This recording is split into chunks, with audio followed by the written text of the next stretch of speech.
Alors bonsoir à toutes et à tous. On va dire quelques divrei Torah les Nishmata de José Anester Batrivka, Kachem Elef Saneshama parmi les Nashim Satkaniot d'Israël. Vous savez qu'on va lire Parashat Dvarim. Et cette paracha, elle commence par la Tochacha, la réprimande que Moshe Rabbeinu fait au Béné Israël. Et là-bas, il y a un rachis très intéressant, puisque Moshe, quand il a voulu faire la réprimande au Béné Israël, il a fait d'une manière un peu spéciale. C'est qu'il n'aura pas dit directement « vous avez fait cette bêtise, vous avez fait cette bêtise, vous avez fait cette bêtise » comme nous on fait. Non, qu'est-ce qu'il a fait? Il a cité les endroits où les Béné Israël avaient fauté. Et eux, chacun il a compris. Oui. C'est comme quelqu'un, tu te rappelles Deauville en 94? Ah, il se rappelle, oui. Tu te rappelles Bondy? Ah, il se rappelle. Tu n'as pas besoin de dire ce qui s'est passé. Le gars, il sait ce qui s'est passé. Tu lui dis la ville et lui, il se rappelle. Alors, Rachid, là-bas, il explique, il dit que Moshe Rabbeinu, il a fait ça Mipne Kvodan Shel Israël, pour le Kavod des Béné Israël. C'est-à-dire par respect pour les Béné Israël. Il n'a pas voulu les casser, il n'a pas voulu les plaquer comme ça, dans une angoisse ou dans une contrainte. Il a dit, parce que le principe de la réprimande, c'est pas que toi tu dises la réprimande. Ouais, c'est que l'autre comprenne ce qui se passe, c'est que l'autre se remette en cause. C'est ça qui compte. C'est-à-dire, c'est une invitation à évoluer, à grandir.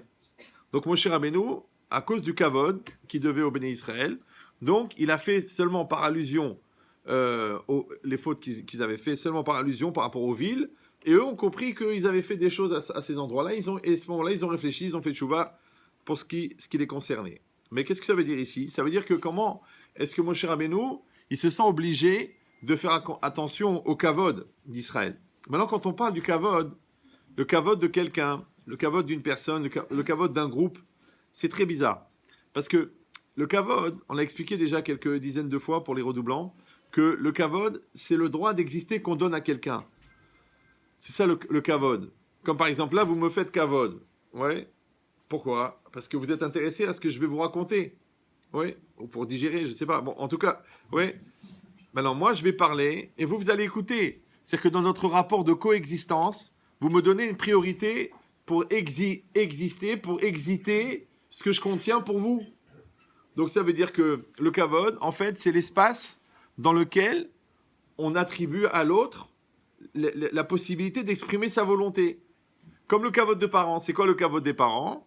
C'est que toi, tu existes, eux, ils existent, mais tu leur donnes la priorité existentielle.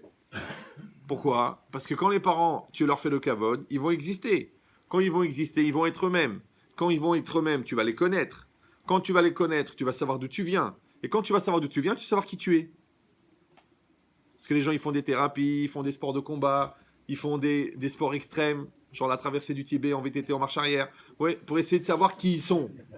Mais t'as pas besoin. Pour savoir qui tu es, au lieu de faire 54 ans de thérapie et de pousser des choses incroyables, regarde tes parents. Puisque le fruit ne tombe jamais loin de l'arbre. Ouais. Au moins leur qualité, si tu veux pas accepter leurs défauts, qui sont les mêmes que les tiens. C'est génétique.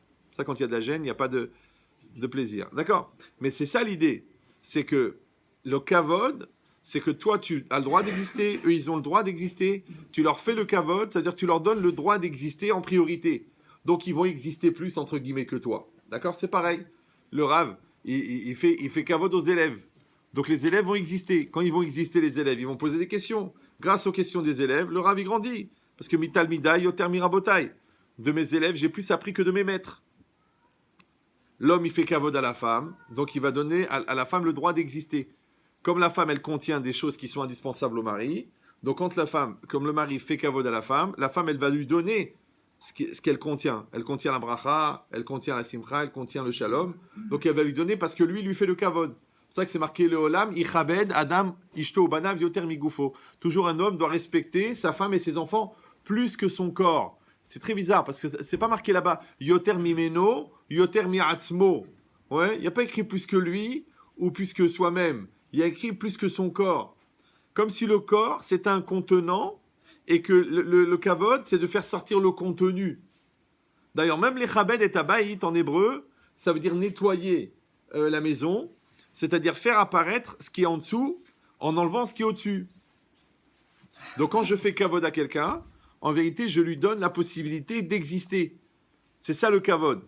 Même le kavod Hachem, parce que c'est marqué l'obarati et la lirvodi, Hachem il dit je n'ai créé le monde que pour mon kavod. Ou alors les gens ils croient le kavod, ça veut dire quoi le kavod? Hachem il a la ga'ava, ouais. Bien que c'est le seul qui aurait le droit d'en avoir, parce que qui au ga'a c'est marqué, ouais. Mais en vérité l'idée c'est quoi? C'est que si on dit que le kavod c'est l'espace attribué à l'expression de la volonté de quelqu'un, vous suivez jusque-là? Oui, quand moi je parle, j'exprime ma volonté. Vous m'avez octroyé un espace, c'est le kavod. Donc quand je fais kavod à un enfant, je lui consacre un espace d'expression de sa volonté. Si je lui fais pas kavod, par exemple je lui fais bisayon, je le stresse, je l'angoisse, hop, il n'a pas d'espace pour exister. Donc au lieu d'exister, il va inister. C'est un mot qui n'existe pas en français. Non, il y a inhibé, il n'y a pas inister. Comme si les Français ne veulent pas parler de leurs problèmes majeurs finalement. Ni dans la blonde, ni dans la rousse d'ailleurs. Tous les dictionnaires sont d'accord là-dessus. Mais je fais des blagues pour voir si vous suivez. Blaine Ara, vous avez un taux de réactivité qui est proche du taux d'alcoolémie de l'anisette. donc je pense que Eric a fait ce qu'il avait à faire. Mais c'est quoi l'idée? C'est très important. D'ailleurs, moi, j'ai réussi à échapper pour l'instant. Donc ici, c'est marqué toute chose arrivera. D'accord. Mais ce qui est marqué ici, c'est que le kavod, c'est le droit d'exister qu'on donne à l'autre. Ça veut dire que nous-mêmes, nous donnons à Hachem le droit d'exister. Je sais ce que vous allez me dire, mais Hachem, Chazve Shalom, Simsilenu, tout, n'a pas besoin de nous pour exister. Baruch Haba. Ouais, mais en vérité, Hachem n'a pas besoin de nous pour exister. Mais dans notre vie, il n'existe qu'en fonction de la place que nous lui donnons. Ça s'appelle la modestie de Dieu. Parce que la Gemara, elle dit, Amar Akadosh Baruch Hu, à la Gaftan, Hachem, il a dit sur l'orgueilleux, En ani ve'u yecholim ladur ba'olam. Lui et moi, on ne peut pas exister dans le monde. On ne peut pas résider dans le monde. Alors tu dis, mais je ne comprends pas. Est-ce qu'un homme, il peut faire de l'ombre à Dieu? Ouais. Qu'est-ce que c'est un homme? Un homme, c'est un cumul aléatoire de particules élémentaires non évoluées, cumulées dans un espace infini, cosmique et intemporel. En un seul mot, c'est rien. C'est rien, d'accord? Donc comment un homme qui est rien, il peut faire de l'ombre à Dieu? Ça veut rien dire. Dieu sait tout. Comment un homme qui est rien, il peut faire de l'ombre à Dieu? Non, l'idée, c'est pas ça. C'est qu'un homme, quand il est rempli d'orgueil, en fait, il prend toute la place. Comme il prend toute la place, il n'y a pas de la place pour Dieu. Comme quelqu'un qui est rempli d'entêtement, ouais, il ne peut pas entendre autre chose. Parce que l'entêtement, c'est quoi l'entêtement? L'entêtement, c'est le mensonge que tu gardes en tête. L'entêtement. Et c'est très personnel d'ailleurs, on le dit personnellement. La personne, elle ment. Ouais. Mais l'idée, c'est ça. C'est que si la personne n'a pas créé un espace pour Dieu dans sa vie, Dieu ne rentre pas dans sa vie. Ah, tu vas dire, alors à ce moment-là, Dieu ne rentre pas dans ma vie. Alors c'est bien, je suis libre. Non, non, non, non, non, non, non. Dieu, il a deux manières de gérer l'univers. Soit en tant que personne, soit en tant que particule. Maintenant, si toi, tu penses que tu es personne, Dieu, il va s'occuper de toi comme personne. D'ailleurs, c'est ton nom. Ça a été repris, d'ailleurs, en littérature cinématographique. Ah, quand même, j'ai besoin de savoir si vous suivez. Non, parce qu'il y a des gens qui arrivent à dormir avec les yeux ouverts. C'est un phénomène. Ou alors bouger un peu la tête, là, comme ça. Comme les chiens en plastique à l'arrière de la R12. D'accord. Mais c'est quoi l'idée? L'idée, c'est que Hachem n'existe dans ma vie qu'en fonction de la place que je lui donne. Donc, plus je vais lui donner de place, plus il va avoir de place. Maintenant, si moi, je ne mets pas Hachem dans ma vie, parce que je ne fais pas les mitzvot, parce que je ne crois pas en lui, parce que je n'ai pas d'émouna, donc, il ne va pas exister dans ma vie, mais il va exister. Il va continuer à gérer l'univers, et moi, je vais être géré comme une masse de particules nécessaires. Ouais. Mais je ne vais pas avoir un lien particulier avec lui, parce que quel est l'intérêt de la religion? À quoi ça sert? Le jour, j'étais à Ranana, vendredi dernier, et je parlais avec une dame, et pendant 1h30, oui, non, ce que j'aime dans vos cours, c'est le côté psychologique. Je dis, mais vous n'avez pas besoin de moi, vous êtes de la PNL, il y a des psychologues, il y a des gens normaux, je veux dire, vous n'avez pas besoin de... Je dis, à quoi ça sert la religion? Je lui ai demandé. Alors elle m'a dit, c'est pour se sentir bien. Je fais, non, ça c'est une thérapie. Ça porte bonheur. Non, ça c'est les fers à cheval. Ça sert à savoir comment on se sent. Non, ça c'est les déodorants. La religion, ça sert à créer un lien privilégié avec Dieu. C'est tout. C'est tout. Le reste, c'est des cadeaux que la Torah te fait en plus. Tu vas être intelligent, ok. Tu vas être très psychologue, ok. Tu vas avoir à peu près 22 000 ans d'avance sur la science et sur la médecine, c'est gratuit, c'est donné, c'est dans le forfait, ouais. Mais l'intérêt, c'est la relation privilégiée que tu vas avoir avec Hachem. Parce que toi, tu vas être avec Hachem, Hachem, il va être avec toi.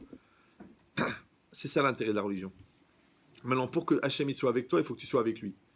Comme dans un couple.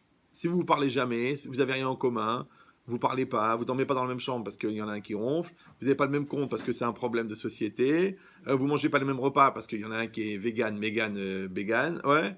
En fin de compte, vous n'avez plus de relation parce que, bon, vous ne supportez pas, vous vous embrassez pas parce qu'il a de l'herpès. Donc, à la fin, tu dis, mais alors, en quoi on est mariés alors? Ben, c'est exactement pareil, Hachem. Un jour, tu vas t'asseoir, tu vas réfléchir. Quel lieu commun j'ai avec Hachem? Je vais à la synagogue, il est là. Je mets les tefilines, c'est sa volonté. J'étudie la Torah, c'est ce qu'il pense. Ouais.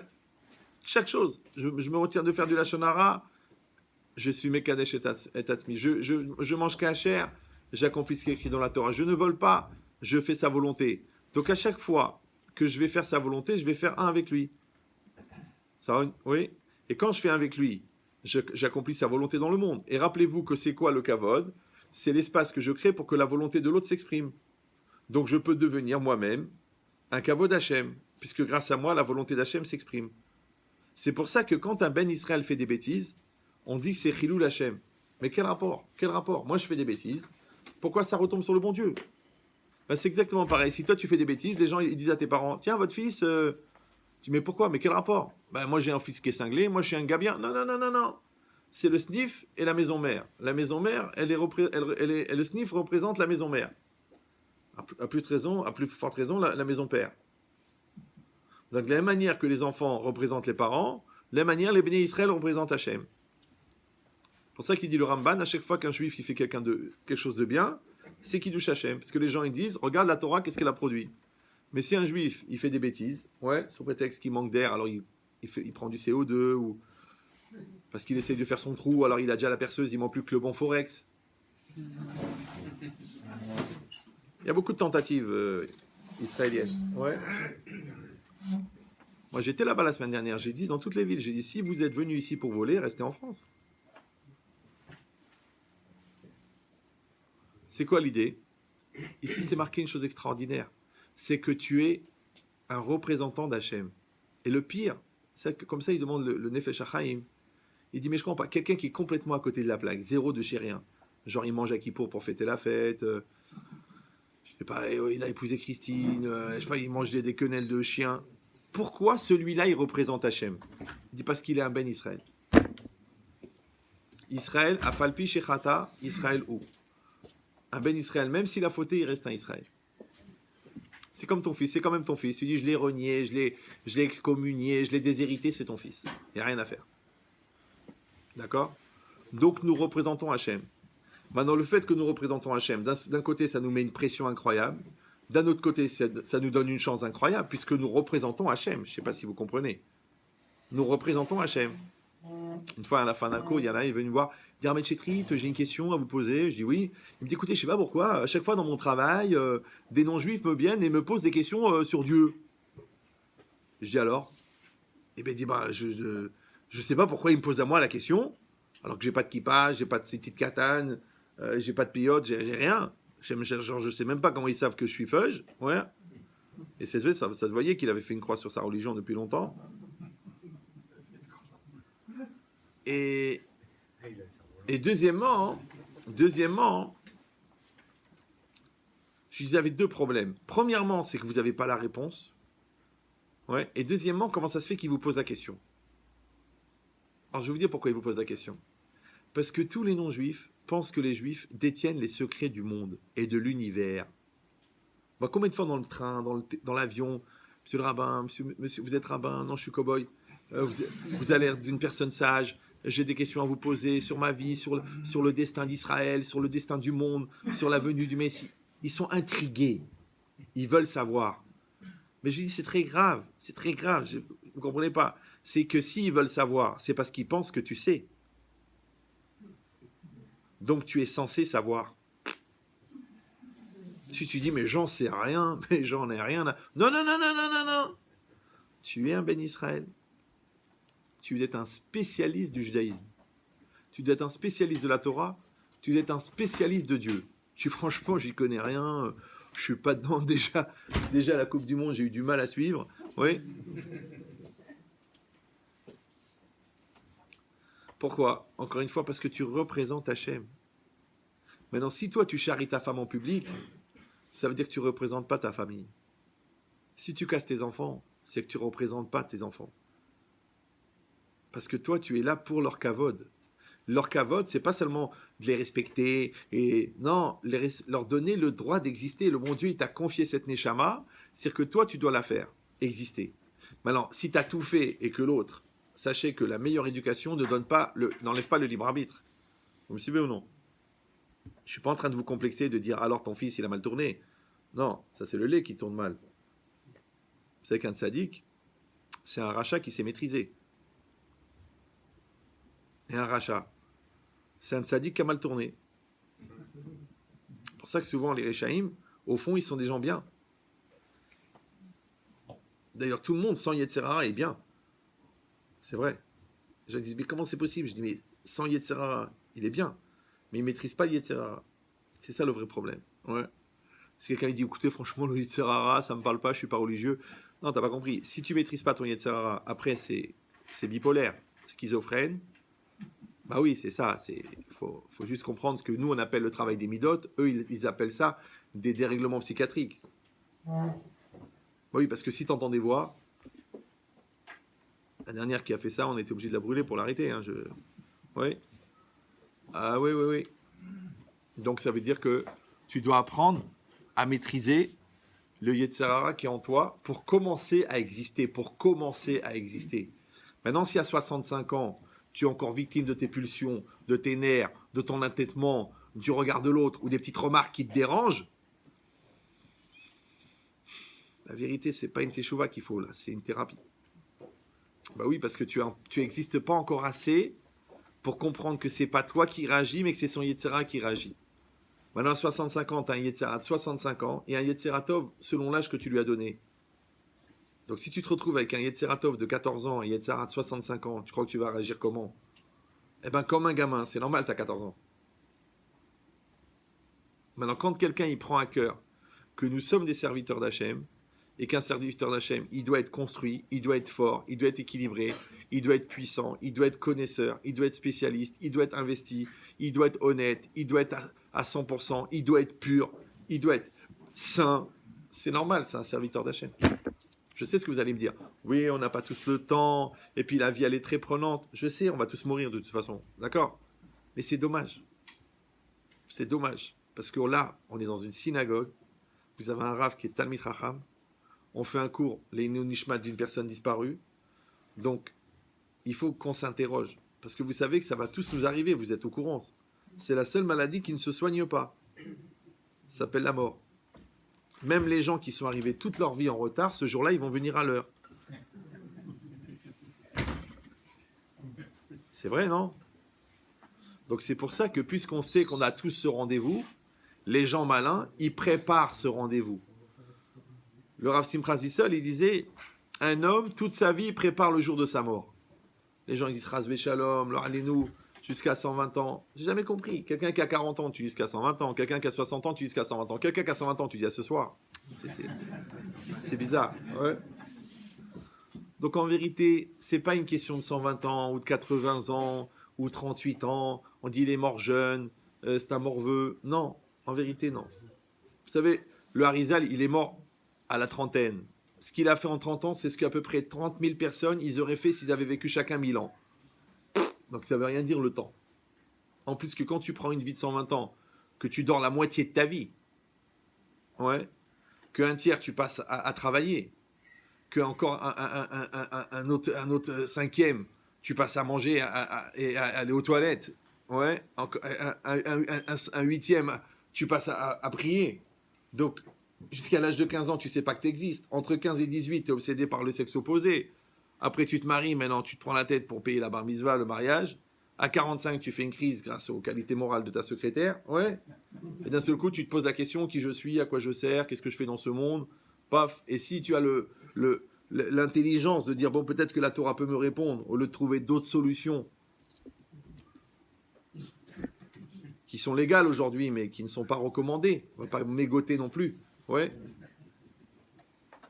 Et bien à ce moment-là, tu vas prendre conscience. Maintenant, tu prends toute ta vie. Tu prends tous les moments de sommeil, tous les moments d'inconscience, tous les moments d'ignorance, tous les moments de lourdeur, tous les moments d'entêtement, combien il reste de vie dans la vie.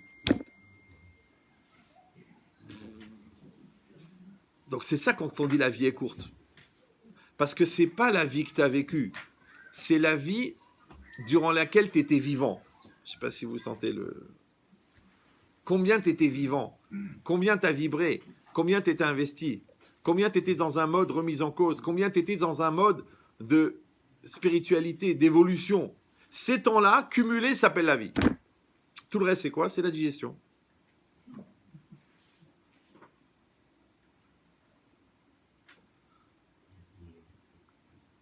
Eh ben, c'est exactement pareil. Quand toi, tu fais kavod à Hachem, en fait, tu lui donnes le droit d'exister. Même à toi-même, tu dois te faire kavod. Ça s'appelle kavod atzmo. C'est-à-dire toi-même, tu dois te donner à toi le droit d'exister. Maintenant, qu'est-ce qui t'empêche d'exister? À l'intérieur, c'est le Yetzer Hara. À l'extérieur, c'est le regard de l'autre. Maintenant, tu as deux façons de vivre. Soit tu vas avoir des panim. Panim. Panim, c'est quoi panim? Face. Pourquoi c'est au pluriel? On a un seul visage, non? Oui, non. Parce qu'on peut avoir plusieurs visages. En psychologie, ça s'appelle des caméléons. C'est des gens qui sont opportunistes, qui s'adaptent. Ouais, à la maison, ils ont un accent marocain. Au travail, ils ont un accent breton. Ouais, ils ont plusieurs facettes. C'est pour ça qu'on les appelle des caméléons. Parce que souvent, ils s'appellent Léon et souvent, ils sont... Donc, c'est ça l'idée. Qu'un homme, il a plusieurs facettes. Mais ces facettes-là, en hébreu, panim, c'est les mêmes lettres que pnim. Et pnim, c'est quoi, pnim? Vous savez qu'à partir d'un certain niveau d'ignorance, il faut envisager la conversion. Pnim, c'est pnimi, c'est intérieur. C'est-à-dire que normalement, ton visage, panim, ils sont censés exprimer ton intériorité. C'est-à-dire que quand tu es sincère, on voit sur ton visage ce que tu ressens. Tu es heureux, ça se voit sur ta tête, non? Mais il y a des gens, malheureusement, qui n'ont pas atteint cette intériorité. Donc eux, ils vont passer leur vie, que leur visage, il va être le reflet de l'extériorité. Donc ils vont être en fonction du regard de l'autre, des situations. Ouais, ils vont pas être eux-mêmes, ils vont être le même que ce qui est en face. Ça, c'est la différence entre un tableau et un miroir. Je ne sais pas si vous avez déjà fait l'expérience. Vous prenez un tableau qui représente une nature morte ou une nature vivante. Vous déplacez le tableau. Est-ce que l'image change? Oui, non, oui, non, non. Si vous déplacez un miroir, l'image, elle change. Pourquoi? Parce que le miroir réfléchit. Maintenant, si tu réfléchis par rapport à ton intériorité, on appelle ça une personne consciente. Mais si tu réfléchis par rapport à l'extériorité, on appelle ça une personne opportuniste. Donc tu ne seras jamais toi-même, puisque tu es tout le temps en train d'essayer de faire plaisir à quelqu'un. Donc tu n'as pas de panim. Au contraire, tu en as trop. Parce qu'à chaque fois que tu changes d'angle, tu changes de face, parce que tu t'adaptes à chaque fois à la réalité différente. Donc il faut que tu attrapes une réalité personnelle, une connaissance personnelle, une maîtrise personnelle. Mais pour ça, il faut que tu développes ton côté personnel. Et ton côté personnel, il est dans ta personne. Et ta personne, elle est comme personne, puisqu'elle est personnelle. Maintenant, si toi, tu ne développes pas ton côté personnel, ce qu'on appelle la personnalité, et non pas la personnalité, donc si tu ne développes pas ta personnalité, tu es personne. Si tu es personne, ne t'attends pas à ce qu'on te fasse du kavod, puisque toi-même, tu reconnais que tu es personne. C'est pour ça qu'en français, le mot personne, il est très ambigu. Parce que personne, ça veut dire la personne, le respect de la personne, le respect qui est dû à la personne, les droits de la personne, les droits à la personne, les devoirs envers la personne. La personne, c'est quelque chose d'important dans la Constitution, dans la loi, dans la conscience humaine. La personne, c'est important. Et le mot personne, il veut dire aussi personne. Et personne, c'est personne. C'est bizarre, non? Vous parlez français, oui? Oui, non? Oui? Vous parlez français? C'est bien. Non, parce qu'il y a une deuxième langue qu'il faudra apprendre si vous voulez rester dans le 93. Donc c'est quoi l'idée? Pas se voiler la face, comme dit Marine. D'accord. Mais c'est quoi l'idée? L'idée, c'est que le mot personne, il veut dire personne. Pour ça que Ani, en hébreu, c'est les mêmes lettres que Aïn. Aïn, c'est néant. En omrim, on ne dit pas. Ouais. Aïn, c'est rien. Donc, comment le mot Aïn, il veut dire rien, il veut dire négation, et le mot Ani, il veut dire je. C'est ambigu, non? Alors, je dis le secret, c'est ça. C'est que toi, tu as une dimension unique en toi qui s'appelle le Ani, la Anochiout, ce qu'on appelle, et que tu dois exprimer dans le monde. Quand tu vas réaliser ton Ani, tu vas être une personne. Maintenant, comme on appelle le droit d'exister que tu donnes à ton Ani, ça s'appelle le Kavod. Le Kavod, Atzmo, c'est le droit d'exister que je me donne à moi. Vous me suivez ou... Voilà. Comme j'ai fait le Kavod des parents, comme j'ai fait le Kavod du Rav, comme j'ai fait le Kavod des amis, même le Kavod des ennemis. Bah oui, parce que si quelqu'un existe et que vous le côtoyez, c'est que le bon Dieu l'a voulu. Maintenant, quand tu fais le Kavod de tes ennemis, ça veut pas dire que tu prends sur ta tête et tu t'écrases et tu te fais détruire. Non. C'est que tu essayes de comprendre pourquoi tu l'as rencontré et quel enseignement tu dois tirer de cette situation. C'est-à-dire que tu vas faire exister le potentiel qui est dans cette rencontre. Par exemple, des fois, il y a des gens, ils t'ont appris pourquoi c'est dangereux la haine, puisqu'ils t'ont haï. Maintenant, si toi, tu vas les haïr comme eux, ils t'ont haï, en fin de compte, tu vas prolonger le système. Donc, en fin de compte, d'ennemi, tu es devenu toi aussi un ennemi. De victime, tu es devenu bourreau. Ouais. Donc, quand tu fais kavod à tes ennemis, ça veut dire que tu apprends de l'ennemi. C'est bien, c'est bien. Quand tu critiques des gens, fais attention, souvent, que les 3/4 des critiques que l'on fait aux autres, ce sont celles qu'on se fait à soi-même, mais quand même on les assume pas envers soi-même, on les projette chez l'autre. C'est-à-dire que si tu es en auto-analyse personnelle, tu verras souvent que tu vas te surprendre à critiquer chez l'autre ce que tu es toi. C'est normal. Pourquoi? Parce que l'autre, en vérité, il n'a pas ce problème. Ouais. Et comme toi, tu vois qu'il ne l'a pas, ça te renvoie que toi, tu l'as. Et comme tu as un vrai problème qui s'appelle la difficulté à te remettre en cause, donc tu vas faire naturellement un transfert de culpabilité chez l'autre de le malaise que tu as chez toi. Pourquoi? Parce que pour que tu te rends compte que tu as le problème chez toi, il faudrait que tu te projettes sur toi. Et pour te projeter sur toi, il faudrait que tu sois étranger de toi. Mais comme tu n'as pas assez de recul sur toi pour savoir quand c'est toi et c'est pas toi, la preuve c'est que toi-même tu dis je n'étais pas moi-même. Donc vous êtes combien là-dedans? Donc le kavod atzmo, automatiquement ça fait partie de se connaître soi-même, de s'analyser soi-même, de connaître son yetzer hara, de connaître ses mauvaises tendances, de connaître les situations qui me mettent hors de moi, parce que quand je suis hors de moi, je ne suis pas moi, qui font que je ne suis pas moi-même, d'accord? Que j'ai des pulsions qui m'emmènent quelque part, que j'ai des peurs qui m'empêchent d'exister. Donc tout ce travail-là, en fin de compte, c'est le travail que je fais pour réussir à exister. Si je ne le fais pas, ouais, comme les 3/4 des gens, automatiquement et naturellement, je vais m'identifier à mes tendances en psychologie, ou alors je vais m'identifier à mon yetzer hara en moussar. Et comme c'est plus facile de se laisser aller par ces tendances que de se prendre en charge, donc naturellement, tu vas être nul naturellement. Alors que pour être bon, il faut justement lutter contre ce qui te propose d'être nul. Donc quand tu as un gros lachon hara qui vient, en fait, c'est une occasion de ne pas faire un lachon hara.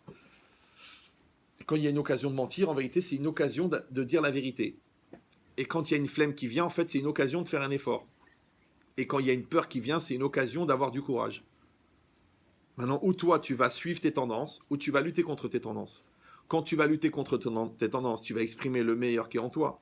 Et comme le meilleur qui est en toi, il vient d'Hachem, donc en donnant le meilleur de toi-même, tu vas faire exister Hachem. CQFD, ce que fait Dieu. Vous comprenez ça? Donc le kavod, vous avez compris maintenant, en fin de compte, c'est le droit d'exister que je donne à Hachem, à l'autre, au Rav, à l'élève, à ma femme, à mon mari, à mes enfants. C'est ça le kavod.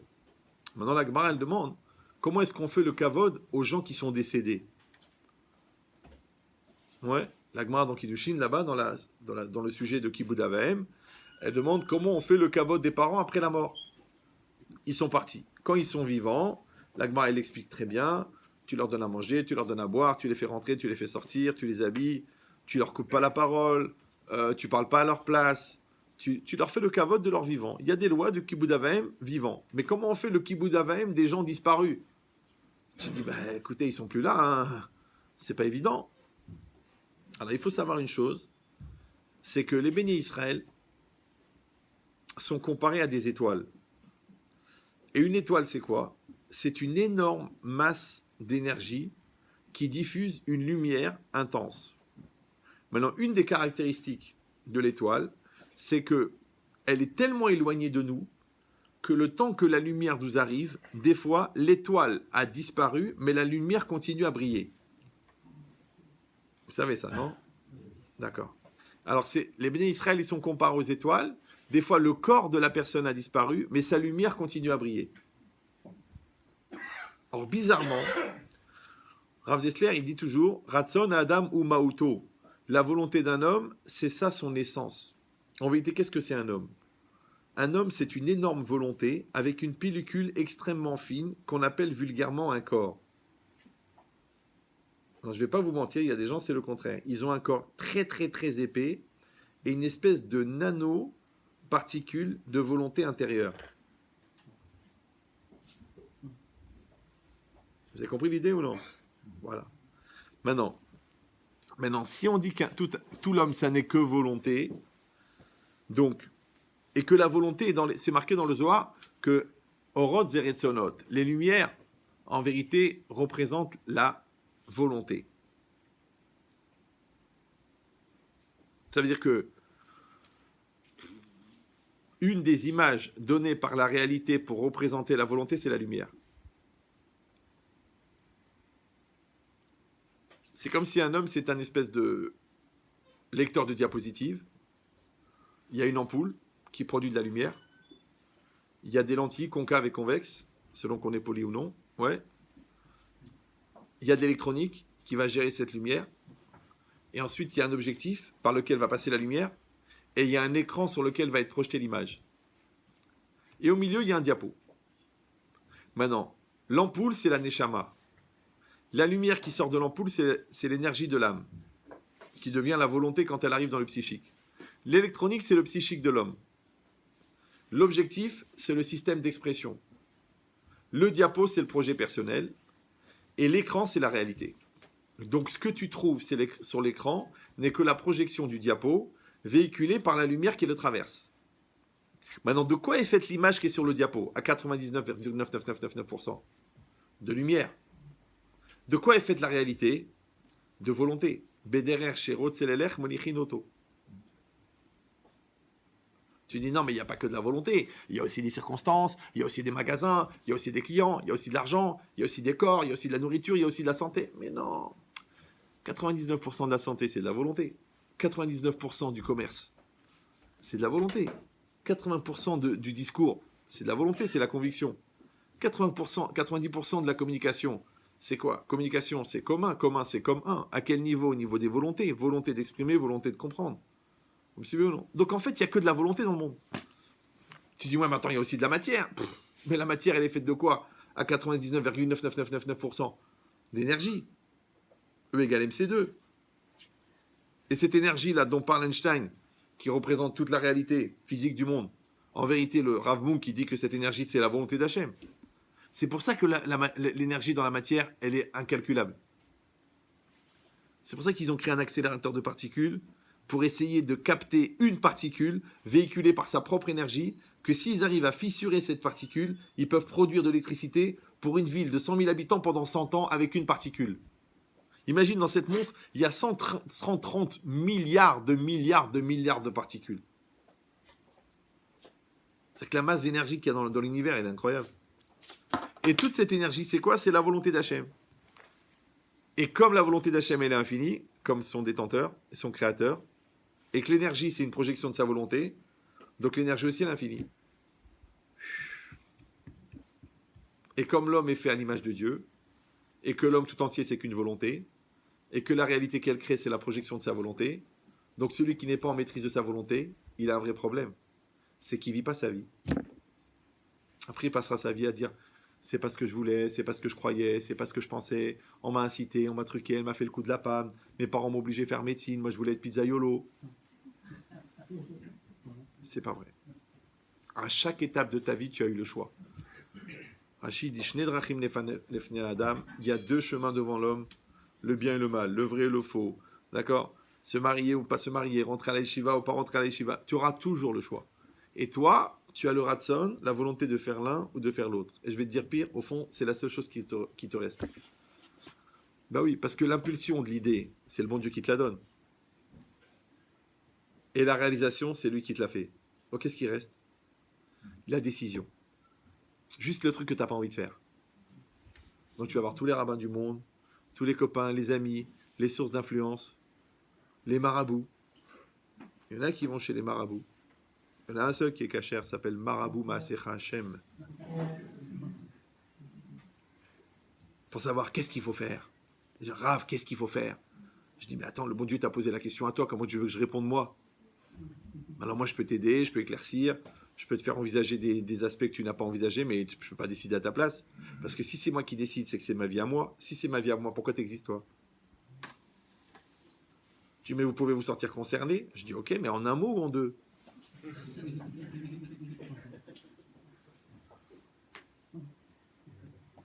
Si, il a compris. Donc c'est quoi l'idée? L'idée, c'est que le monde entier n'est que volonté. Et l'homme n'est que volonté. Ouais. Maintenant, quand moi je vais maîtriser cette volonté, je vais créer la réalité qui est devant moi. C'est pour ça que tous les gens que vous admirez, c'est toujours les gens qui ont plus de volonté que vous. Ça s'appelle des héros. Et quand vous vous rendez compte qu'en fin de compte, c'est pas leur volonté, mais c'est leur orgueil, on l'appelle des héros. Il y a les héros et les zéros. Les zéros, c'est juste qu'on a prononcé le S ou qu'on a aspiré le H. Donc c'est ça l'idée. L'idée, c'est que la volonté, elle représente l'homme. Et qu'un homme, sa volonté, elle existe de son vivant. Maintenant, pourquoi il y a des gens que leur volonté, elle s'arrête après leur mort, et il y a des gens, leur volonté, elle continue après leur mort? Il y a des gens, ils sont morts il y a 100 ans, on se rappelle d'eux. On cite des paroles de Rabbi Shimon Bar Yochai. On cite des paroles de Rabbi Meir Baal Hanes. C'est des gens qui ont existé il y a 1000 ans, 2000 ans, 3000 ans. C'est incroyable. Il y a des gens qui sont morts la semaine dernière. Tu dis, attends, c'était quoi son nom déjà? Oh là là là là.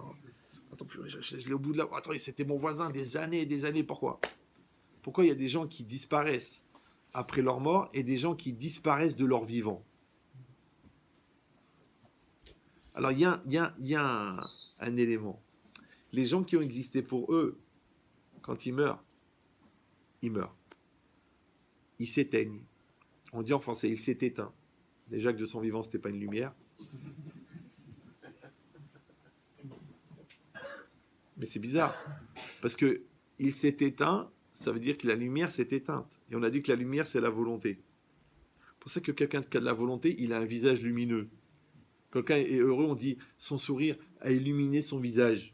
Par contre, il y a des gens, ils ont un regard éteint. Ils n'ont pas de projet. C'est une grave maladie, ça s'appelle Shalala, d'accord? C'était à l'origine une chanson, Shalala. Et mais c'est des gens qui, en fin de compte, sont éteints. Ouais, parce qu'ils n'ont pas de vue, ils ont pas d'idées, ils ont juste des reproches. Mon père, ma mère, ma soeur, la société. Arrête. Il y en a, ils sont sortis d'Auschwitz, ils ont créé une famille. Toi, tu as eu une déception sentimentale à 14 ans, tu as fait 9 ans de dépression. Il y a 2 mots que tu dois connaître dans ta vie pour pas être un pauvre type. Prétexte et raison. Si tu vois pas la différence, c'est que tu es un loser.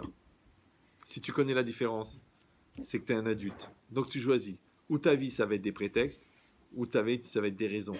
Maintenant, les raisons, c'est raisonnable. Les prétextes, il n'y a pas de mot. On ne dit pas prétextable. C'est prétextable. Mais non, parce que c'est déjà un prétexte. Le prétexte, tu veux encore un prétexte pour prétexter ton prétexte. Donc, il n'y a pas de prétexte. Tu es un adulte, tu assumes. Tu as cassé, tu payes. Tu as menti, tu dis la vérité. Tu as emprunté, tu rembourses. C'est ça. Il n'y a pas de prétexte.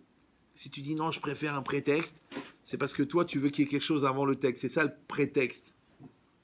C'est comme les gens qui tiennent compte du contexte, mais sans le texte. Il reste le...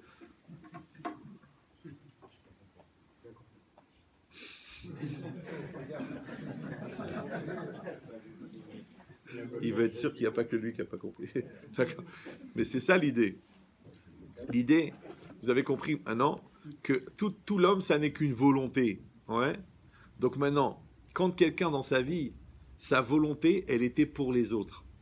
C'est la différence entre Noach et Abraham. Vous savez qu'est-ce qui s'est passé à l'époque de Noach? Vous êtes au courant, non? Il y a eu le Maboul. C'est un truc de fou. Ouais. Toute l'humanité, elle a été détruite. Tous les animaux sont morts.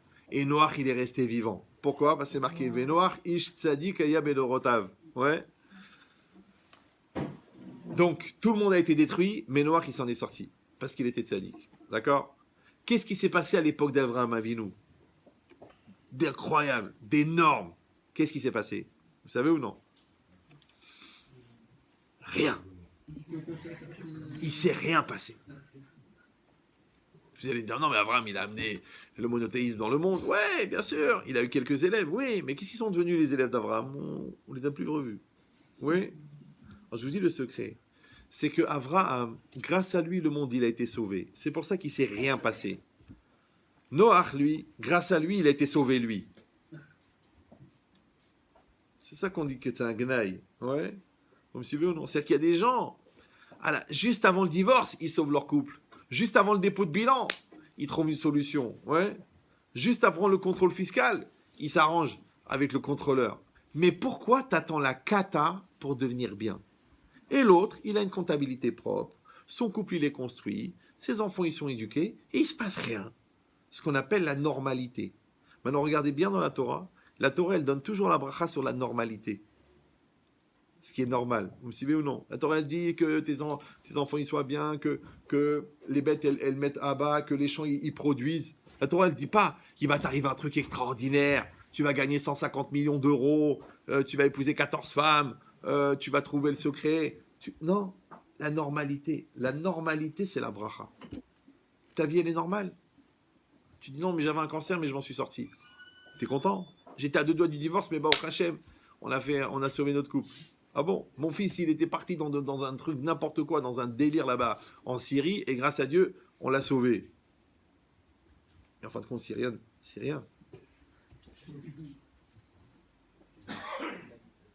rien de le dire. D'accord? Mais l'idée, c'est quoi? L'idée, c'est que celui qui lui arrive rien, ça veut dire qu'il est protégé. Par contre, celui qui est sauvé de la kata, ça veut dire qu'il est à 2 doigts de la kata. Donc Noach, il a été sauvé de la catastrophe. Avraham Avinu, non seulement qu'il a été sauvé, mais il a sauvé toute l'humanité de la catastrophe. Pourquoi? Parce que Noach, il était Ish Tzadik, alors qu'Avraham, il était Ish Chesed. Quelle était la qualité d'Avraham? Chesed. Et c'est quoi le Chesed? Le Chesed, c'est la bonté, mais c'est surtout le ciment de l'existence du monde. Olam, Chesed, Libanais. Le monde est construit par la bonté des Libanais.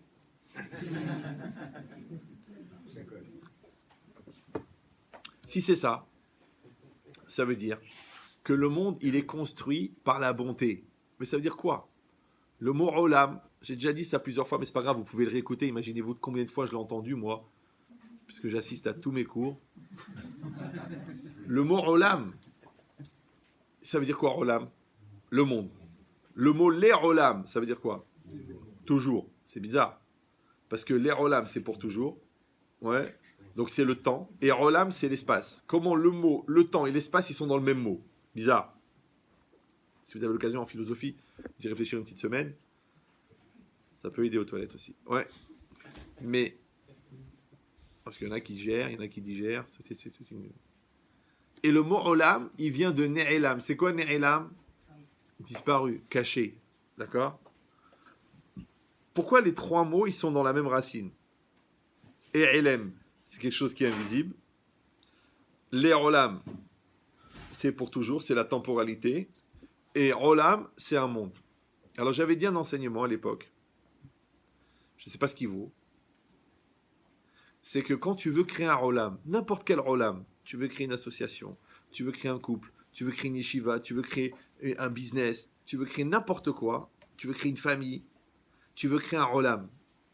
Alors tu vas décider, est-ce que ton Olam, il va être fondé sur ce qui se voit ou sur ce qui se voit pas, oh là là, j'ai pas bu pourtant.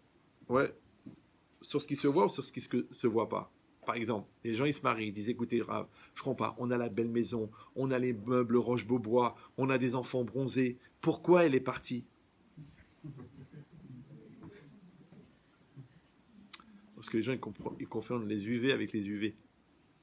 Donc ils n'ont plus besoin des enfants diplômés puisqu'ils ont des enfants bronzés. Les UV. Voilà. Il y a un temps de réactivité quand même. Hein, Vous n'entendez pas là-bas? Ah, depuis tout à l'heure?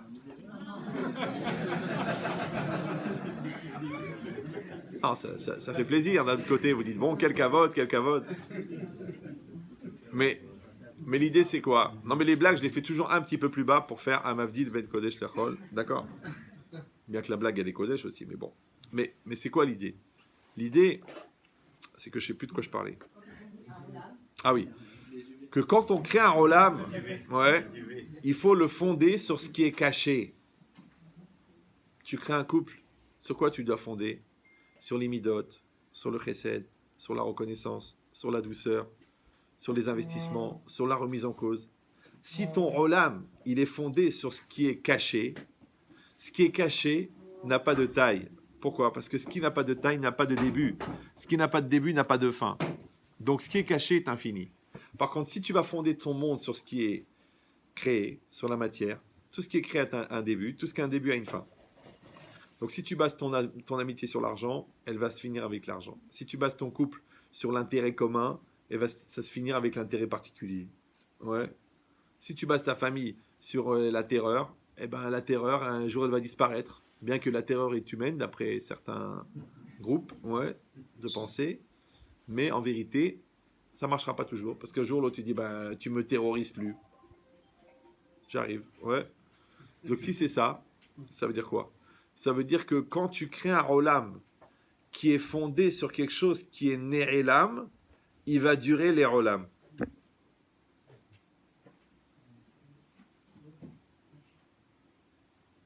Maintenant, si Olam, ça veut dire invisible, ça veut dire que quand tu regardes quelqu'un, tu ne dois pas regarder ce qui se voit, tu dois regarder ce qui ne se voit pas. Parce que ce qui se voit, c'est fait pour être vu. Et ce qui est vu est vu. Et comme c'est vu, c'est jaugé. Et comme c'est jaugé, c'est jugé. Et comme c'est jugé, c'est délimité. Comme c'est délimité, c'est défini. C'est défini. C'est définitif. Ouais. Alors que ce qui est caché, on ne peut pas lui donner une taille. Parce que c'est infini. C'est pour ça qu'on dit toujours, il faut faire des choses bien en cachette. Le plus haut niveau de tzedaka, il y en a 8, c'est la tzedaka en cachette. D'accord? C'est pareil. Ce que tu vas investir dans ton couple, investis sur ce qui ne se voit pas. La sablanoute, les efforts, la douceur, la gentillesse. Tu rentres à 1h30 du matin, sans la lessive. Tu dis, c'est pas à moi de le faire. Elle aussi, l'année prochaine, elle dira, tiens, c'est toi qui accouches. Là, il y a le linge, il est resté coincé dans la machine. D'accord? Donc, mais c'est quoi l'idée? C'est que tu peux faire des choses qui ne se voient pas. Exactement pareil dans ta vie. Quand tu mets les tefilines, le geste, c'est de mettre les tefilines. Mais la mitzvah des tefilines, les conséquences des tefilines, l'influence des tefilines ne se voit pas. Quand tu rentres au mikvé, tu n'as pas été pour te laver. Oui, tout de suite. Ouais. Tu as été pour la kedusha du mikvé. Les gens me disent, mais Rav Chetrit, pourquoi voulez-vous que j'aille dans un mikvé qui n'est pas toujours propre alors que j'ai une salle de bain à 30 000 euros? Je dis, mais qui vous a dit que le mikvé, c'est de la propreté? Le mikvé, c'est de la pureté, ça n'a rien à voir. Donc la propreté, ça se voit. La pureté, ça se voit pas. Bien que les tzadikim, ils voient la pureté. Ouais. Il y a des tzadikim, ils voient quand quelqu'un il a été au mikvé. Quand quelqu'un il n'a pas été au mikvé. Quand quelqu'un il a été 2 fois au mikvé. Mais il faut avoir les yeux purs pour voir ça. Déjà que toi, tu vois même pas ce qu'il y a dans ton assiette, sous prétexte qu'il y a la sauce dessus. Alors comment tu vas voir si quelqu'un il a été au mikvé? Ouais. Donc c'est quoi l'idée? C'est qu'en fin de compte, 99% de la religion est fondée sur l'invisible. Comment on appelle l'investissement dans l'invisible? La émouna. Maintenant, quand toi tu t'investis que dans ce que tu vois, c'est pas la foi, ça. Bien que l'autre il a dit je ne crois que ce que je vois, mais c'est une erreur de départ. C'est un gars qui est pas de chez nous, il s'appelle Saint. C'est ça. C'est la seule fois où la Touma et la sainteté se sont réunis. C'est très très rare. Je me rappelle, j'avais 14 ans, j'étais aux toilettes. Très inspirant les toilettes pour ce genre de réflexion. J'ai dit je ne crois que ce que je vois. C'est un non-sens. Alors je vous fais la démonstration, ça dure 5 minutes, même si vous l'avez déjà entendu. Si quelqu'un me dit Ria, il y a un billet de 500 € qui est accroché derrière toi. Personne n'a dit Amen, c'est dommage, d'accord? Donc, il y a un billet de 500 € qui est accroché derrière toi. Il est derrière moi, je ne peux pas le voir, puisqu'il est derrière moi. Donc, je ne peux que le croire. Si je me retourne et que je le vois, maintenant que je le vois, je ne peux plus le croire puisque je le vois. Or, je ne peux croire que ce qui ne se voit pas, ouais, et je ne peux pas voir ce à quoi je crois. Parce que sinon, ça ne s'appelle plus croire, ça s'appelle voir. Donc, ça ne veut rien dire, je ne crois que ce que je vois, puisque dès que tu le vois, tu arrêtes de le croire. Si vous allez dire, ouais, mais c'est pas ça que ça veut dire. C'est pas parce que l'explication elle est simple qu'elle est idiote, et je vous donne les 8 prochaines années pour me prouver le contraire. Je suis pas pressé, moi. Ouais. Ça va? J'arrive. Qu'est-ce qu'ils ont? Ils veulent tous que j'arrête ou quoi? Alors, 51 minutes. Baltosif. Donc c'est quoi l'idée?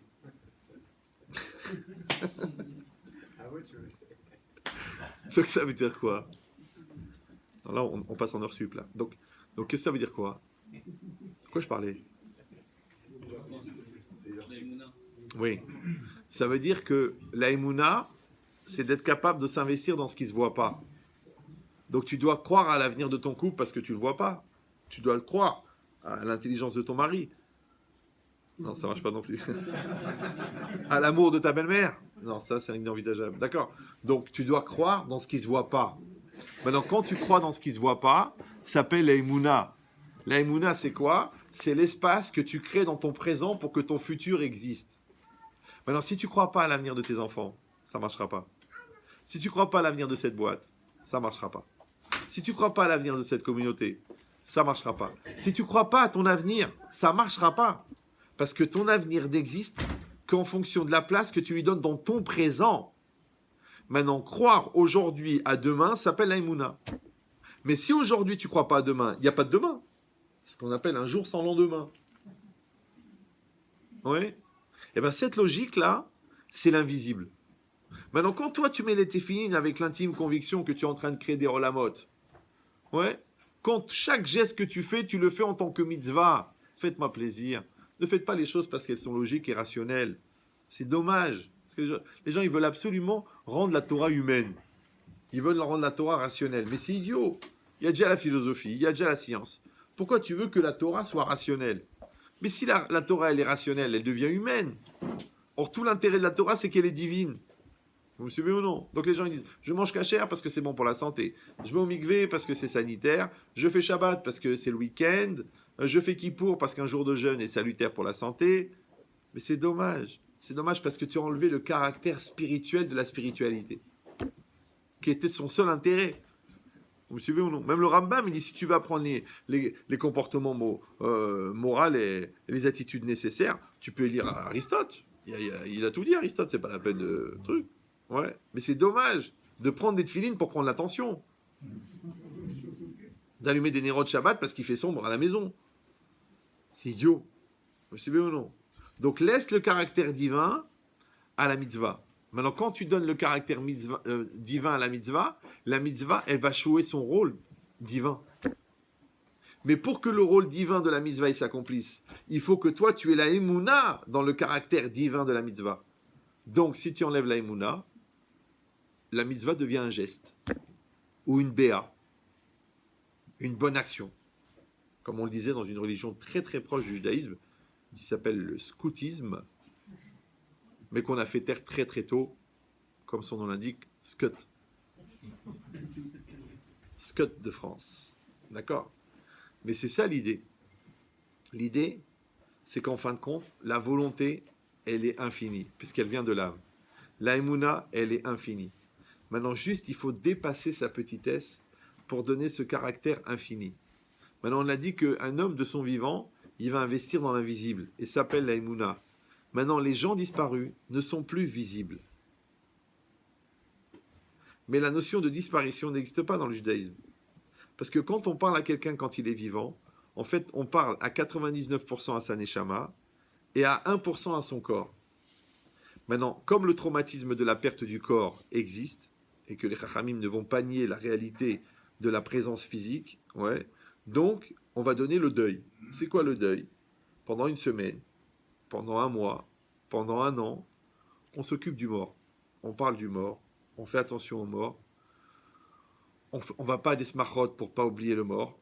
On fait kavod au mort. On s'habille d'une certaine manière pour le mort. On ne fait pas shechianou pour le mort, quand c'est des parents, des choses comme ça. Donc qu'est-ce qu'on fait en fait? On fait kavod au mort. Mais c'est quoi le kavod? C'est qu'on a dit que le kavod, c'est l'espace que tu crées pour que la volonté de l'autre existe. Donc faire le kavod, c'est continuer à faire exister la volonté de quelqu'un. C'est pour ça qu'on dit que tous les mitzvot que les enfants font pendant la première année de la perte de leurs parents, toutes ces mitzvot comptent pour les parents. C'est pour ça qu'on dit bara mezaké le abba. Le fils, il donne du mérite à son père. Pourquoi? Et c'est un phénomène facile à comprendre, en génétique. Ouais.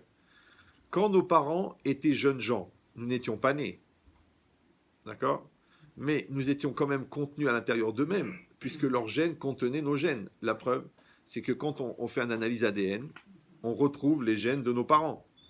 Maintenant, si nous étions, attention, dans nos parents alors que nous n'étions pas nés, donc nos parents sont en nous, même s'ils sont disparus. C'est ça ADN. ADN, c'est la marque du créateur. C'est pour ça que quand vous ajoutez le Yud, qui est la Chorma, ça fait Adon Aï. Bon, ça marche pas en anglais, mais bon, ça peut se vendre. Donc c'est quoi l'idée?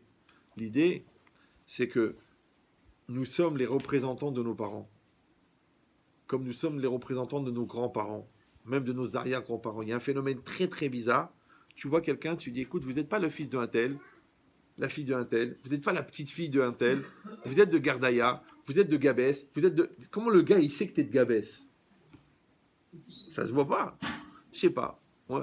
Moi, je suis de Colomb-Béchard. D'accord? Je vois des Béchariens à Los Angeles. Le mec, il vient me voir, je dis, vous êtes de Béchar? Il me dit oui. Mais non, moi, j'ai quitté Béchar à 1 an. Tu peux me dire comment je sais que le mec, il est de Béchar? Chacun, il connaît. Non, il n'y a rien. Je la nisette. Ouais. Non. C'est que chaque personne, en vérité, elle a comme une espèce de longueur d'onde qu'elle va émettre, qui va être perçue par l'autre, que l'autre, elle va savoir. Comme quand il y avait quelqu'un de nerveux, tu le sens. Quand quelqu'un d'embrouilleur, tu le sens. Et bien quand tu es avec quelqu'un de tel endroit, tu le sens. C'est comme une longueur d'onde. D'accord? Donc si c'est comme ça, une personne, quand elle est vivante, alors elle émet une certaine volonté. Quand elle part physiquement, la volonté continue à exister si durant sa vie, elle a existé pour les autres. Ouais. Maintenant, toi, tu peux prolonger cette volonté. Alors, je vous donne un exemple et après, je vous laisse tranquille. C'est comme si moi, vous savez que quand quelqu'un fait un kinyan, une acquisition, il faut qu'il ait la volonté d'acquérir. Maintenant, pour être certain qu'il a la volonté d'acquérir, on lui demande même de signer un papier comme quoi il avait la volonté d'acquérir. C'est pour ça que quand vous allez chez un notaire et que vous achetez une maison, vous devez remplir des papiers, vous devez signer lu et approuvé, bien que personne ne lit les 144 pages du contrat de vente.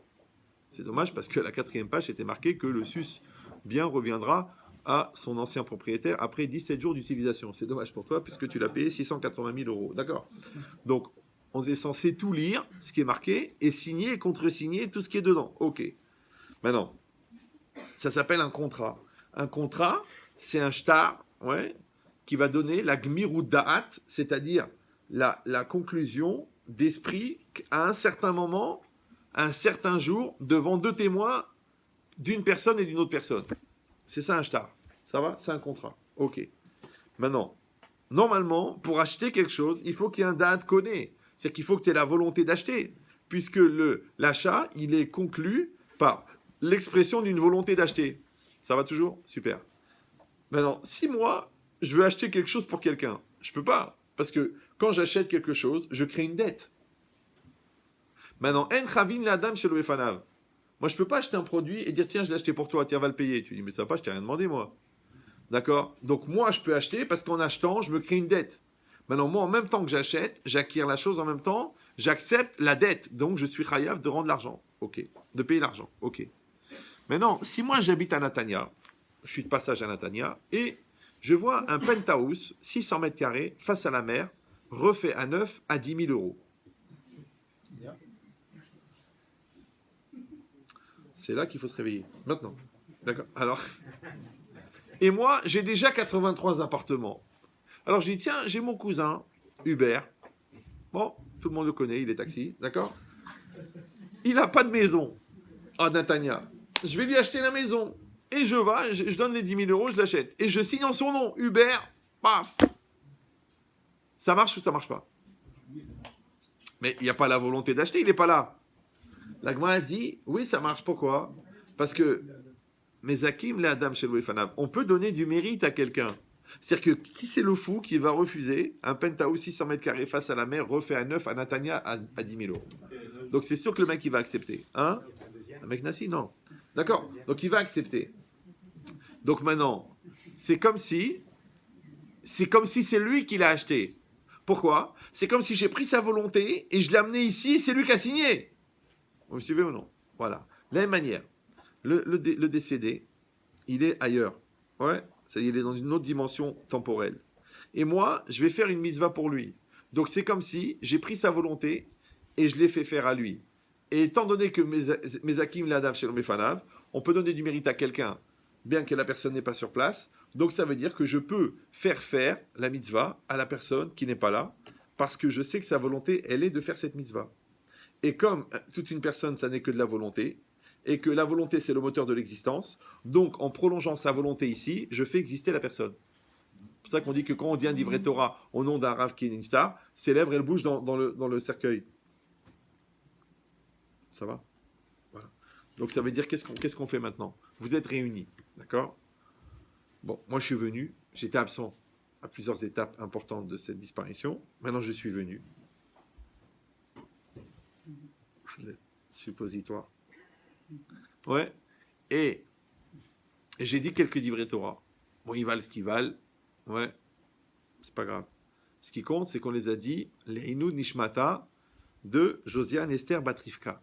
Donc elle, maintenant, vous êtes venu pour elle. Vous êtes venu au Parc Avot pour sa fille, pour ses enfants. Ok, mais vous êtes venu pour elle. Maintenant, vous la représentez.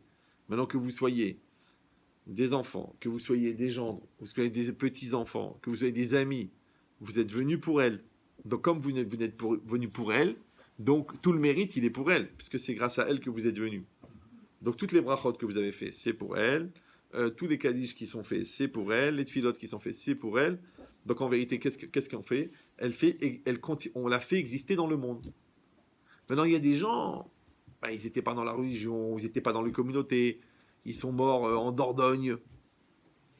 Et personne ne fait kaddish, personne ne fait des brachot, personne ne dit de Torah, mais même personne ne se rappelle d'eux. Des gens, ils sont morts comme ça, sans enfants, jetés, crise cardiaque dans la rue, ils étaient à la morgue. On a fait une enquête pour savoir. Après, on a dit à la communauté, vous avez occupé, ils ont dit, on n'a pas de budget. Et le gars, il est dans la fosse commune. C'est sur loranenou.com, vous pouvez aller voir. Ouais. Mais l'idée, c'est quoi? Pourquoi quelqu'un, il va avoir un mazal inconnu, et l'autre, il va avoir un mazal qui va impliquer beaucoup de neshamot? Alors, je vous dis pourquoi. Parce que chaque personne, en fin de compte, si vous croyez en Dieu, vous croyez en Dieu? Oui, non? Vous croyez en Dieu. La croyance, j'ai déjà dit plusieurs fois, c'est pas simplement de manger cachère et de faire Shabbat et de se couvrir la tête et de pas aller à la plage mixte, tac, avant les vacances. Ouais. Donc, ça c'est évident, parce que en dessous de ça, il faut envisager la conversion, d'accord? Mais la croyance, c'est d'accepter qu'il n'y a rien au hasard. La croyance, c'est d'accepter que la réalité, elle est adaptée à moi. Donc si cette personne-là, elle a une petite place dans votre cœur, maintenant que vous êtes venu directement pour elle, ou vous êtes venu par rapport à quelqu'un qui est proche d'elle, c'est la même chose, parce que c'est son reflet. D'accord? Donc ça veut dire que vous avez à voir avec cette Neshama. Parce qu'il y a d'autres Neshamot, vous n'aurez aucun rapport avec eux. Vous n'avez pas vécu dans la même époque qu'eux, vous n'avez pas vécu dans le même pays qu'eux, et même si vous avez vécu dans le même pays qu'eux, vous n'avez pas vécu dans la même ville qu'eux, et peut-être vous ne les avez jamais côtoyés, peut-être vous n'avez jamais entendu parler d'eux. Maintenant, le fait que Hachem, il a réuni ces personnes-là, ça veut dire que vous êtes liés à cette personne-là.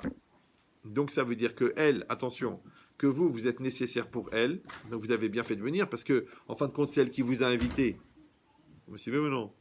Et d'un autre côté, puisque vous avez fait Kavod, donc elle va s'occuper de vous là-haut. Je ne sais pas si vous me suivez. Et ça, c'est marqué. Le Sdechemed, il pose la question, il demande, est-ce que les morts font les mitzvot? Oui, non. A priori, non. Puisque niftar, décédé, ça veut dire exempté des mitzvot. Mais il dit une chose incroyable, ce Dechemed. Il dit que une personne qui était très très attachée à une mitzvah de son vivant, elle peut devenir nommée comme un ange sur cette mitzvah après sa mort. Je te donne un exemple. Moi, j'ai ma mère, une tante à ma mère, elle faisait très très attention au bassar vechalav, le lait et la viande. Elle faisait très très attention. Elle faisait toutes les mitzvot, mais cette mitzvah-là, elle faisait très attention. Et sa belle-fille, malheureusement, elle n'était pas vraiment chomérette comme il faut. Et elle est niftérette, la tante. Elle est venue en rêve chez une cousine à elle. Elle lui a dit, écoute, tu vas aller chez ma belle-fille, tu vas taper à la porte. Dès que elle va ouvrir la porte, tu vas voir derrière elle, il y a la cuisine. Et sur l'évier de viande, il y a l'éponge de lait. Alors vas-y et dis-lui que ta belle-mère, elle est venue en rêve, qu'il faut faire attention au bassar vechalav. D'accord? Et effectivement, elle a tapé à la porte. L'autre, elle a ouvert la porte. Elle a vu l'image qu'elle a vue dans le rêve. Elle a vu l'éponge de lait posée sur l'évier de viande. Dis-moi, mais tu crois que la morte, elle a que ça à faire de vérifier le lait et la viande? Elle a que ça à faire. La belle-mère. Pourquoi? Qu'est-ce que j'ai dit, moi? La morte, oui.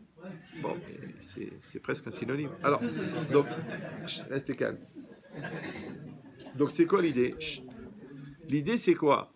C'est que la personne qui a vécu pour cette mitzvah-là, même après sa mort, elle va venir. Maintenant, elle ne va pas forcément venir maintenant qu'elle va faire la mitzvah. Mais elle va être comme un malach qui va te rappeler, quelqu'un que toute sa vie, par exemple, il a fait attention au Kriyat Shema, c'est lui qu'au moment où tu vas aller dormir, tu vas monter, oh, Kriyat Shema. Pourquoi tu as pensé maintenant? Pourquoi tu ne t'es pas rappelé le lendemain matin en disant, oh, Kriyat Shema? Parce qu'il y a quelqu'un qui t'a dit dans ta tête, va faire le Kriyat Shema. Vous me suivez ou non? C'est-à-dire que, et ce qu'il dit le Sdechemed, que quelqu'un qui était attentionné sur une mitzvah de son vivant, il peut être mémouné, il peut être nommé comme un malach, comme un ange, pour accomplir cette mitzvah. Donc lui, celle-là, elle va aller dans la tête des femmes, leur dire, allez, couvrez-vous la tête, faites des efforts. Ouais, l'autre, elle va dire, allez, arrange ta jupe, elle est trop courte. L'autre, tu vas lui dire, allez, cours, c'est bientôt Shabbat. Pourquoi il pense à ça, lui, maintenant?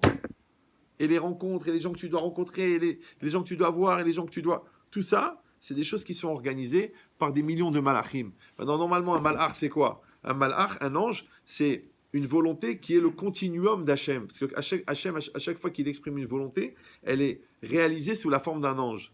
Mais quand un homme, il a annulé toute sa vie, sa volonté à la volonté d'Hachem, il devient lui aussi un véhicule de la volonté d'Hachem. Ça veut dire qu'on traverse l'espace temporel? Il n'y a plus de limite. Il n'y a même plus d'espace temporel. Parce que le monde des vivants et le monde des morts, c'est la même dimension. Seulement, il y en a qui sont visibles, il y en a qui sont invisibles. C'est pour ça qu'à l'intérieur de la matière, l'énergie se déplace à la vitesse de la lumière. Ça veut dire que l'intérieur de la matière, c'est de la non-matière. L'intérieur de la matière, c'est du non-temps.